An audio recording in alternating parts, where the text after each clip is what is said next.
Зур юғалту. Күренеклі шағыр Татарстанның халық язучысы, Татарстанның от қозанған сәнғат ішіліклісі Ғабдулла Тукай исеміндегі дәулет премиясы лауреаты Гәрәй Рахим Григорий Васильевич Родионов 80 яшында уафат болды.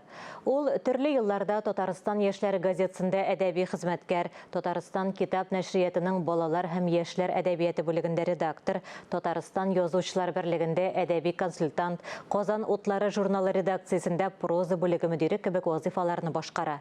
Шулай Гәрәй Рахим Шәһри Казан газетасы редакциясендә бүлек мөдире булып эшли. Ул шигърият, проз, драматургия жанрларында язучы әдип буларак танылды. Якыннарының, туганнарының тирән кайгысын уртаклашабыз.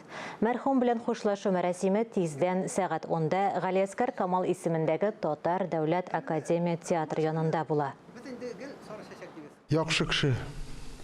Язучылар рәисе агзасы, совет агзасы. Бездә 15 елга якын аппаратта эшләде.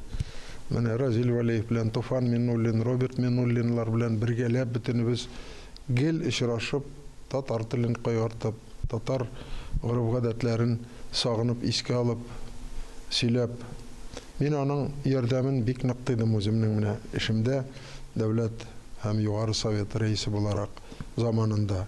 Нигә дигәндә, ниндидер татар телендә чыгыш әзерләргә, тарихи әйберләрне искә төшерергә, билгеле чамалы үзебезнең язучыларны искә алып, онытмыйча, мин аны гел Гәрәй Рахимнан сорап, ул миңа әзерләп бирәдер.